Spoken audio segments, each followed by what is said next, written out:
ہمارے ادارہ شماریات جو حکومت کا ادارہ ہے اس نے فگرز جاری کیے ہیں کہ ہفتہ وار مہنگائی کی شرح 28.6% ہے، یعنی پچھلے سال اسی ہفتے میں جو مطلب پرائس تھی 23 چیزوں کی قیمتیں بڑھ گئی ہیں. یہ تو خود حکومت مان رہی ہے اتنی مہنگائی ہے.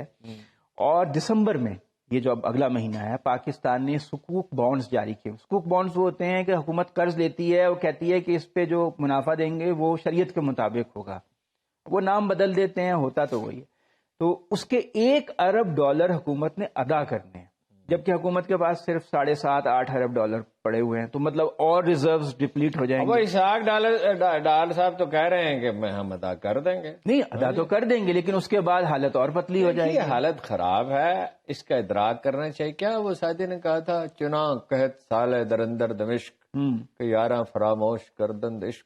عشق کرنا بھی بڑا دمشق میں کہ لوگ عشق کرنا بھول گئے. بھائی مشکل وقت قوموں پہ آتے ہیں، اس مشکل وقت ہے وہ ماہرین نفسیات کہتے ہیں فیس اٹ، حقائق کو تسلیم کرو اور اس کے بعد حکمت. لیکن ہم تو ڈینائل موڈ میں کہ کبوتر کی طرح آنکھیں بند کی ہوئی ہیں کہ اچانک کچھ ہو جائے گا. کبوتر کی طرح شتر مرغ. دیکھیں آپ ابھی بہت اچھی بات کر رہے تھے کہ دکانیں جلدی بند کریں، لیکن دکاندار نہیں مانتے.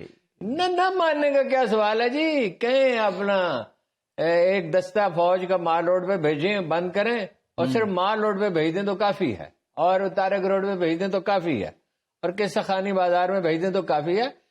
یا آپ رینجرز بھی چلے دیکھیں نا، ان کا اپنا تاجر، اگر ملک جو ہے وہ مصیبت میں پڑے گا، افلاس کی طرف جائے گا تو تاجر کا نقصان ہوگا نا. وہ نہیں سمجھ رہے نا، وہ بس سمجھانا پڑتا ہے نا. وہ تیمور نے کہا کہ بازار گرا دو، ایک وہ عمارت بنائی تو اس نے کہا بازار گرا دو اور ان کو پیسے دو تاجروں کو، اور دوسری جگہ ان کو مارکیٹ بنا دو. تو انہوں نے کہا نہیں مانتے، انہوں نے کہا پیسے بڑھا دو، انہوں نے کہا پھر بھی نہیں مانتے. اس نے کہا پیسے اور بڑھا دو اور ان کو کہو بہت اچھی دکانیں بنا کے دیں گے تمہیں. تو انہوں نے کہا جی نہیں مانتے، انہوں نے کہا گرا دو. دیکھیں آپ کو یاد ہے تو لنڈن مارکیٹ والے نہیں مانتے تھے، بڑی مشکل. کیا ہوا؟ پھر زبردستی کرنی، بس پھر زبردستی ان کے اپنے مفاد میں ہے تاجروں کے. ہاں لانگ ٹرم تو یہ افلاس ہی. اگر ملک کو مطلب خریدار کہاں ہوگا؟ آپ دیکھ رہے ہیں ریسٹورینٹ میں کبھی کبھی ہم جاتے ہیں، ریسٹورینٹ میں حالت کیا ہے. میں نے ریسٹورینٹ والوں سے پوچھا ہے، انہوں نے کہا گرتے گرتے 15-20% تک آ گئی تھی، اب پھر کچھ بہتر ہوئی ہے. اب پھر خان صاحب آ گئے ہیں اپنے لاؤ لشکر سمیت، اب پھر گرے گا. فورن ڈائریکٹ انویسٹمنٹ 47% کم ہو گئی ہے. 47%. کمپنیاں جا رہی ہیں چھوڑ کے. ہاں یہ معیشت پہ ہم پھر بات کرتے ہیں مزید. ایک بریک لیتے ہیں، بریک کے بعد پھر بات کریں. وقفے پہ جانے سے پہلے ہم بات کر رہے تھے معیشت کی، اور فیصلہ آباد سے لوگ بتا رہے ہیں کہ درجنوں فیکٹریاں بند ہو گئی ہیں، بہت بڑے پیمانے پہ بے روزگاری پھیلی ہوئی ہے. حکومت کے اعداد و شمار بھی یہی ہیں کہ مینوفیکچرنگ سیکٹر جو ہے اس کی گروتھ منفی میں چلی گئی ہے. تو لیکن یہ کہ ایک ڈینائل کا موڈ ہے، جیسا کہ ابھی ہارون صاحب ڈسکس کر رہے تھے. ہارون صاحب یہ معیشت کا تو برا حال ہے، لیکن ہماری تو دلچسپی سیاست ہی میں رہتی ہے، اور یہ سنا ہے کہ جہانگیر ترین کوئی میں آپ دیکھیں نا ٹیکسٹائل کو دیکھ رہے ہیں نا، پتہ نہیں اسحاق ڈار کس بنیاد پہ دعویٰ کر رہے ہیں. یعنی ٹیکسٹائل انڈسٹری بیٹھ گئی تھی، بڑا برا حال تھا. اور اس کے بعد پھر ایک وقت تھا کہ ملازم نہیں مل رہے تھے، عمران خان صاحب نے کچھ سہولتیں دی ہیں پی ٹی آئی کی حکومت میں، تو اب پھر وہی حال ہے. تو پروڈکشن کم ہو رہی ہے، برآمدات کم ہوئی ہیں. جی تو اس سے زیادہ انڈیکیشنز کیا ہو سکتے ہیں؟ ڈیفالٹ کرنے کا خطرہ عارف حبیب لمیٹڈ کے مطابق 75% ہو گیا ہے. ہاں تو پھر اس یعنی ہم بیرونی البتہ یہ ہے کہ کوئی اپنا یہ صحیح فیصلے کر لیں، کوئی مضبوط فیصلے، آؤٹ آف باکس کوئی چیزیں سوچ لیں. ٹھیک ہے. جہانگیر صاحب کو کیا پوچھ رہے ہیں؟ ہاں میں کہہ رہا تھا جہانگیر ترین صاحب کی خبریں آ رہی ہیں کہ کچھ عمران خان سے صلح کے امکانات ہیں، کیا ایسا صحیح ہے؟ بات تو ان سے نہیں ہو سکی کیونکہ اتنی تاخیر سے یہ اطلاع ملی کہ موقع نہیں تھا بات کرنے کا. لیکن ذمہ دار لوگ کہہ رہے ہیں کہ وہ مصالحت چاہتے ہیں. جہانگیر ترین صاحب نے ویسے بہت احتیاط برتی، کسی مرحلے پر کوئی ناگوار بات نہیں کی.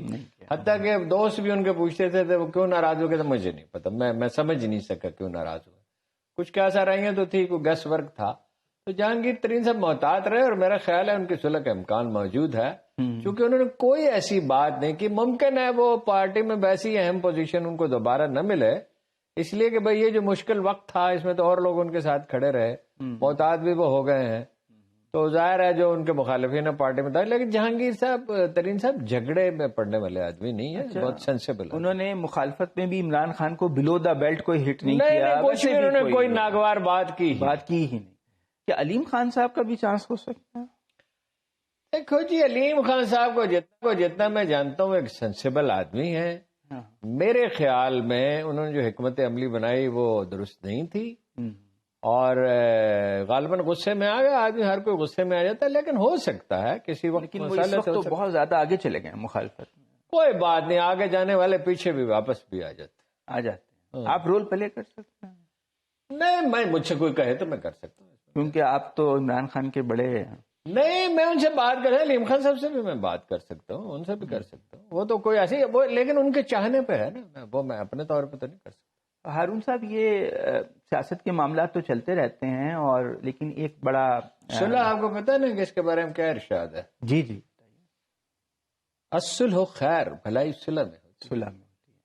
اور اس کے لیے جو چیزیں ہیں جس کے لیے جھوٹ بولنے کی اجازت ہے، اس کے لیے جھوٹ بولنا پڑے، صلح کرا دو.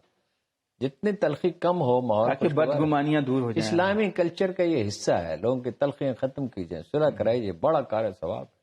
اور ہمارے جو پروفٹ تھے ان کا تو ایک بڑا کارنامہ یہ تھا کہ عرب کے جو لڑنے والے جھگڑالو قبائل تھے ان کو متحد کر دیا، ایک قوم بنا دیا، دشمنوں پہ بھی کرم فرمایا. لیکن ہارون صاحب، ایک بڑے ہمارے عالم دین مفتی تقی عثمانی کے بھائی مفتی رفیع عثمانی، ان کا انتقال ہو گیا. بڑا یہ اپنے مکتب فکر کے نہایت معزز خاندان ہے. آپ کو پتا ہے مفتی شفیع صاحب کے فرزند ہیں. مفتی شفیع صاحب نے ڈٹ کر تحریک پاکستان کی حمایت کی جب ان کے اساتذہ مخالفت کر رہے تھے. ظفر عثمانی صاحب، مولانا شبیر احمد عثمانی، اور جو مولانا مفتی شفیع صاحب جو ہیں وہ بہت ہی صاحب علم آدمی تھے، قرآن پاک کی تفسیر بھی لکھی ہے، شائستہ بہت تھے، دھیمے رہتے تھے، کوئی کلیم کوئی دعویٰ نہیں تھا. ان بھائیوں میں بھی کچھ خصوصیات ہیں، ان کے فرزندوں میں بھی، اور یہ خرابیوں سے بچے رہے. کتابیں لکھی ہیں بہت ساری، مفتی کے طور پر ان کا درجہ بہت بلند تھا، بہت شائستہ تھا. میرا ان سے واسطہ رہا، خود ہی کبھی کبھی فون فرماتے تھے، اور وہ بڑے شائستگی سے کہتے بھائی میں آپ کا ماتو بول رہا ہوں. اچھا. تو میں کہتا تھا مولانا وہ تو میں تو علماء سو کے خلاف ہوں، آپ مفتی شفیع صاحب کے فرزند ہیں، آپ پہ کون اعتراض کر سکتا ہے. تو کہنے لگے آپ تو ہمارے مکتب فکر میں بھی کچھ ایسے لوگ پیدا ہو گئے، سخت لفظ ذرا استعمال کیا. تو ان کے بھائی کی بھی بڑی تکریم ہے، یعنی نقطہ نظر کی بات دوسری ہے، لیکن یہ ان کو بڑی سنجیدگی سے لیا جاتا ہے. بہت ہی ان کا اکرام تھا، نہ صرف اپنے مکتب فکر میں، اس کے باہر بھی متانت اور سنجیدگی. کوئی ان لوگوں کے بارے میں بری بات نہیں کہتا. تو آبویسلی بڑے صدمے کی بات ہے. اور اچھا، پھر وہ جب انہوں نے مجھے کہا کہ بھائی آپ کیوں علماء پہ اتنی تنقید کر، میں نے کہا نہیں، علماء دیوبند نہیں، اوور آل کبھی علماء پہ تنقید کیوں کرتے ہیں. میں نے کہا آپ ان کا حال دیکھ رہے ہیں علماء کا. تو پھر کہا ٹھیک ہے، پھر مجھے اپنی کتابیں بھجوائیں. اچھا. نہیں بھائی، شائستگی دیکھیں نا، ایک یعنی بجائے اس کے کہ وہ مجھے سختی سے کوئی بات کہیں تو اپنی کتابیں بھجوائیں، مطلب یہ ہمارا نقطہ نظر ہے، اس کو پڑھ کے دیکھیے. تو ویسے خیر میں ان کا اکرام تو کرتا تھا. تو سعود عثمانی ان کے بھتیجے نا، مشہور جو شاعر. اچھا. ہاں. تو اس خاندان میں ادب کا بڑا ذوق ہے. جو مفتی صاحب میں بھی تھا، مرحوم میں، ان میں بھی ہے. انہوں نے بہت، جسٹس تقی عثمانی نے بڑی کتابیں، انہوں نے بہت سی کتابیں لکھی خاندان میں.